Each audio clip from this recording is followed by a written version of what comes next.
Hello दोस्तों, स्वागत है आपका सोशियोलॉजी क्लासेस के हमारे यूट्यूब चैनल पे। तो आज हम देखने वाले हैं कुछ प्रश्न जो कि अभी तक के एग्ज़ाम में पूछे जा चुके हैं। इससे पहले बता दें, और बार बार पूछे जाते हैं, आने वाले एग्ज़ाम में भी पूछे जाएंगे।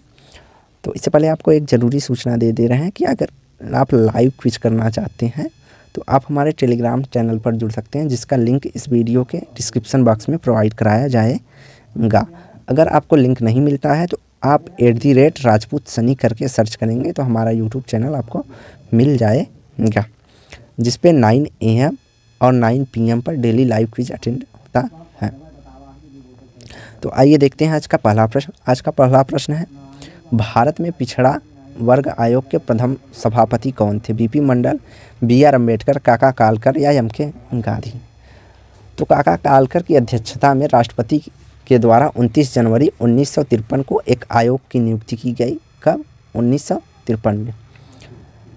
जिस आयोग को यह निर्देश दिया गया कि वह उन कसौटियों का निर्धारण करे जिसे अपनाकर यह जाना जा सके कि सामाजिक और शैक्षणिक दृष्टि से कौन लोग जो है पिछड़े वर्ग में माने जा सकते हैं। तो आयोग ने यह भी दिशा निर्देश था कि सामाजिक और शैक्षणिक दृष्टिकोण से पिछड़े वर्गों की जो अवस्था एवं कठिनाइयों के बारे में मालूम करे। इस आधार पर संघ कोई राज्य सरकार की ऐसी कठिनाइयाँ दूर करने या उनकी दशा में सुधार लाने का कदम उठाएगा और ऐसी सुविधाएं उपलब्ध करवाएगा जिससे वह आगे बढ़ सकें, अर्थात सामाजिक स्थिति और शैक्षणिक स्थिति में सुधार लाया जा सके। तो इन्होंने अपने काल में 1955 में जो है अपनी रिपोर्ट इन्होंने सबमिट की थी, जिसमें इन्होंने लगभग 2399 लगभग 2400 जातियों को सूचीबद्ध किया था, जो कि जनसंख्या का लगभग 70% था, जिसे इन्होंने पिछड़ा वर्ग कहा। लेकिन इस पे जो है आगे इन आयोग के रिपोर्ट पर कोई कार्य नहीं किया गया था। तो इसमें पिछड़े वर्ग की जो सूची थी उसमें जाति प्रमुख कारण था, इसलिए आयोग का मत था कि जातिग्रस्त समाज की समस्याओं को सामाजिक और शैक्षणिक दृष्टि से कमज़ोर वर्गों को बढ़ावा देकर कम किया जा सकता है। लेकिन इनका जो सुझाव था उसे उस समय के तत्कालीन केंद्र सरकार ने रद्द कर दिया था। इसके पश्चात जनता पार्टी की सरकार बनी तो 1977 में द्वितीय पिछड़ा वर्ग आयोग BP मंडल की अध्यक्षता में गठन किया गया था, जिनके रिपोर्टों के माध्यम से 27% का आरक्षण पिछड़े वर्ग को दिया गया। अगला है, नीचे दिए गए अन्य पिछड़े वर्ग के आधारों पर ध्यान दीजिए। जाति संस्तरण में निम्नतम स्थिति, शिक्षा के क्षेत्र में पिछड़ापन, सरकारी नौकरियों में अपर्याप्त प्रतिनिधित्व, व्यापार, वाणिज्य व उद्योग में अपर्याप्त प्रतिनिधित्व। तो यह जो उपर्युक्त निम्नलिखित आधार किसके द्वारा बताए गए थे? काका कालकर द्वारा, मंडल आयोग द्वारा, राष्ट्रीय पिछड़ा वर्ग आयोग द्वारा, या इनमें से कोई नहीं? तो यहाँ पे राइट आंसर हो जाएगा, यह जो पिछड़ा वर्ग चुनाव का जो संस्थान बताया गया था चारों, यह काका कालकर आयोग द्वारा बताया गया था। काका कालकर कमीशन के अनुसार पिछड़े वर्गों का निर्धारण के मापदंड क्या थे? व्यक्ति, परिवार, जाति या व्यवसाय? तो राइट आंसर हो जाएगा C, जाति। अगला है, भारतीय संविधान में पिछड़े वर्ग का आधार क्या है? निर्धनता, परंपरागत व्यवसाय, भूमि जोत क्षेत्र या सामाजिक शैक्षणिक पिछड़ापन? तो राइट आंसर हो जाएगा सामाजिक शैक्षणिक पिछड़ापन। तो इसके तहत जो है ना कुछ भारतीय संविधान में अनुच्छेद हैं जिसमें पिछड़ापन पिछड़े वर्गों के लिए जो है तो अनुच्छेद 340 जिसके अंतर्गत राष्ट्रपति को यह अधिकार है कि वह देश के किसी भी भाग में पिछड़े वर्गों की दशा की जानकारी के लिए एक आयोग की नियुक्ति कर सकता है।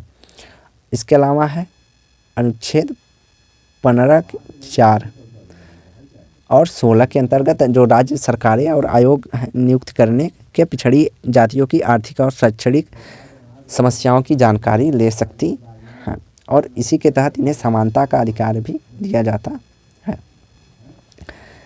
अगला है, 1977 में जनता पार्टी सरकार के द्वारा अपने चुनाव घोषणा पत्र में आरक्षण देने के संबंधी वादे के अनुरूप पिछड़े वर्गों के लिए जिस आयोग का गठन किया गया उसके अध्यक्ष कौन थे? अशोक मेहता, LM सिंघवी, BP मंडल या अशोक चंद्र।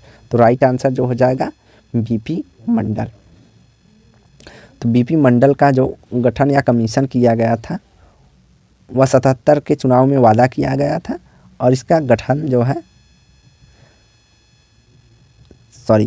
1978 में किया गया था।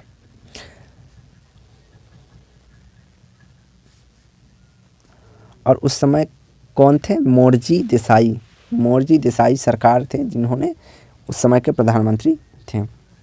और 1 जनवरी 1989 को जो है इस आयोग ने अपने तत्कालीन प्रधानमंत्री के नेतृत्व में अपना कार्यभार अर्थात चालू किया गया था। और इसने अपनी रिपोर्ट कब प्रस्तुत की थी? तो इसने अपनी रिपोर्ट 31 दिसंबर 1980 को अपनी रिपोर्ट प्रस्तुत की थी, जिसमें इन्होंने 27% आरक्षण देने की मांग रखी। तो यहाँ पर राइट आंसर क्या था? BP मंडल। अगला है केंद्र सरकार द्वारा BP मंडल की अध्यक्षता में पिछड़ा वर्ग आयोग बनाया गया था। 1979, 1981, 1980 या 1984। तो जो आयोग का जो प्रस्ताव पारित हुआ था 1978 में प्रस्ताव पारित किया गया था और इस आयोग का जो निर्माण हुआ 1979 में किया गया। और इसने जो अपनी रिपोर्ट प्रस्तुत की 31 दिसंबर 1980 में प्रस्तुत की थी। तो यह 3 डेट आपको याद रखना है। एक 1978 में एक पारित किया गया कि एक कमीशन बनेगा और उस कमीशन को ने अपना कार्य 1900 स्थापना कब हुई उसकी? 1979 में। उसके बाद इसने रिपोर्ट कब दिया? 1980 में। इसके तहत 27% आरक्षण दिया गया। यह इस आयोग से संबंधित कुछ महत्वपूर्ण फैक्ट थे। अगला है मंडल आयोग ने पिछड़े वर्गों के चयन के लिए निम्नांकित में से किसे महत्वपूर्ण माना है? जातिगत, शैक्षणिक आधार तथा धार्मिक आधार को, सामाजिक, शैक्षणिक और आर्थिक आधार को, जातिगत, शैक्षणिक और राजनीतिक आधार को, सांस्कृतिक, आर्थिक अथवा सामाजिक आधार को। तो यहाँ राइट आंसर हो जा कि सामाजिक, शैक्षणिक और आर्थिक आधार को इन्होंने महत्वपूर्ण माना पिछड़े वर्गों के चयन के लिए। इससे पहले जो काका कालकर आयोग का गठन हुआ था उन्होंने जातीय आधार को ज़्यादा महत्व प्रदान किया था।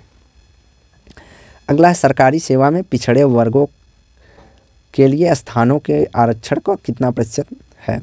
21, 27, 22 या 28। तो 27% आरक्षण दिया गया। तो आरक्षण कब प्रदान किया गया? 1980 में रिपोर्ट आई थी या सौंपा था सरकार के को। और यह जो है आरक्षण जो लागू हुआ था यह 1992 से लागू हुआ था। 15 नवंबर 1992 से 27% आरक्षण जो है प्राप्त चालू हुआ था। लगभग कितनी सब पिछड़ी जनजातियाँ थी? 1200 पिछड़ी जातियों को 27% आरक्षण के तहत शामिल किया गया था। अगला है पिछड़ा वर्ग आयोग अध्यक्षता कौन था जिसके अन्य पिछड़े वर्गों के लिए 27% आरक्षण का प्रस्ताव रखा? काका कालकर, BR अम्बेडकर, BP मंडल या जगजीवन राम। तो राइट आंसर जो हो जाएगा वह होगा BP मंडल ने 27% आरक्षण का प्रस्ताव रखा था।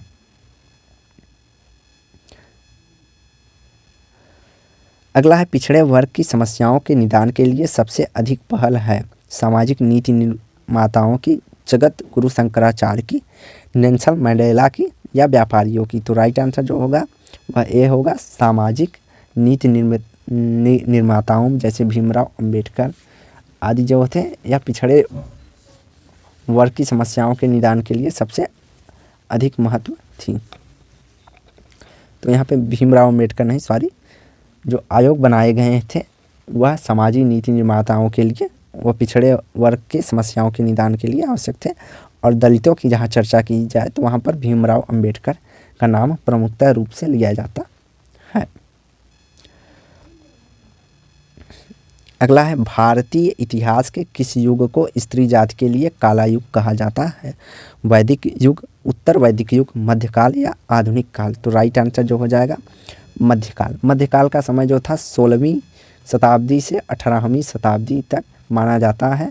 इसमें स्त्रियों की जो स्थिति थी उसमें निम्नता अर्थात हरासता हुआ था, या इसे कलंक के रूप में देखा जाता, क्योंकि 11वीं सदी के आरंभ में भारतीय समाज पर मुगलों का प्रभाव बढ़ने लगा। भारत की जो संस्कृति थी वह रक्षा करना आवश्यक हो गया था, लेकिन स्त्रियों की समस्त अधिकारों से वंचित करके संस्कृति की रक्षा का औचित्य समझ में नहीं आता है। तो उस समय को स्त्रियों को जो है पर्दा प्रथा जैसी कई प्रथाओं का सामना करना पड़ा। उन्हें घर में रहना चाहता था, बड़ा कम उम्र में उनकी शादी कर दी जाती थी। तो इसलिए इसे जो है उस युग का मध्य युग को काला युग के रूप में जाना जाता है।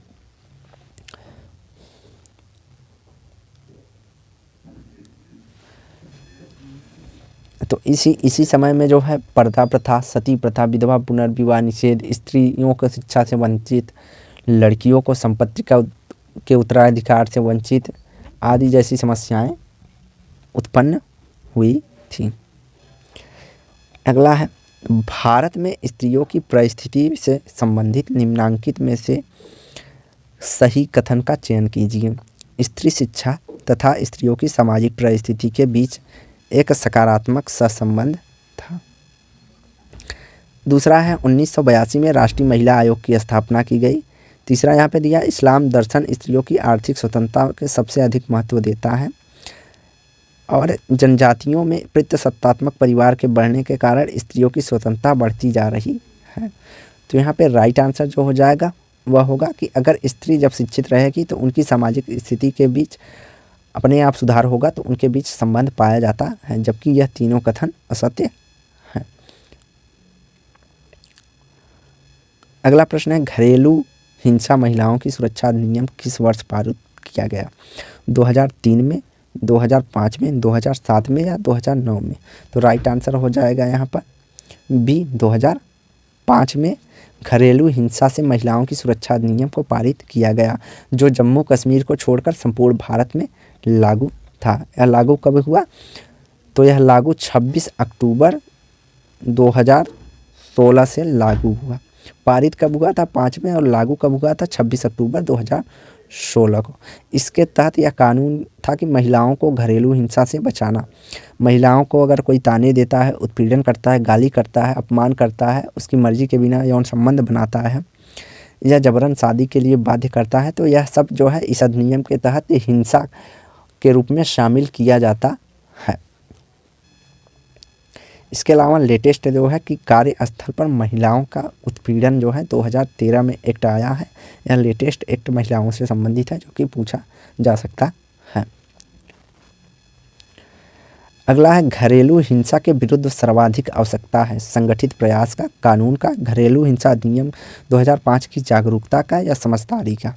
तो राइट आंसर सी हो जाएगा घरेलू हिंसा अधिनियम 2005 की जागरूकता जरूरी है। घरेलू हिंसा के विरुद्ध सर्वाधिक आवश्यक रूप से अगर उठाया जाता है, अगर इस अधिनियम के तहत जागरूक होंगे तो किसी के साथ कोई घरेलू हिंसा की कार्यवाही होती है तो उसके तहत वह रिपोर्ट लिखा सकती है, जिससे उचित कार्यवाही, कानूनी कार्यवाही होगी।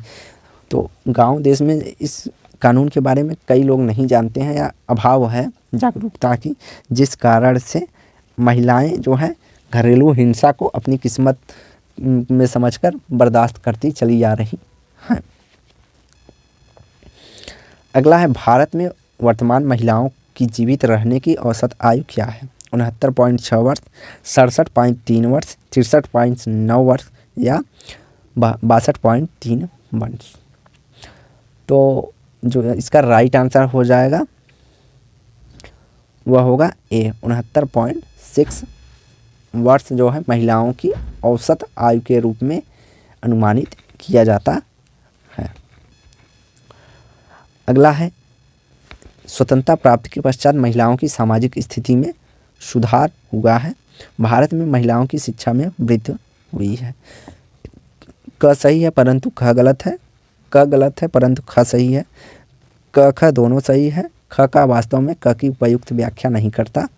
या क ख दोनों सही हैं और ख वास्तव में क की उपयुक्त व्याख्या करता है। तो राइट आंसर हो जाएगा डी, कथन दोनों सही हैं और ख जो है क की व्याख्या करता है। कैसे बढ़ता है? अगर स्वतंत्रता के बाद महिलाओं की शिक्षा में वृद्धि हुई जिसके कारण उनकी सामाजिक स्थिति में सुधार हुआ है। वर्तमान समय में महिलाओं की स्थिति में काफ़ी हद तक सुधार किया गया है।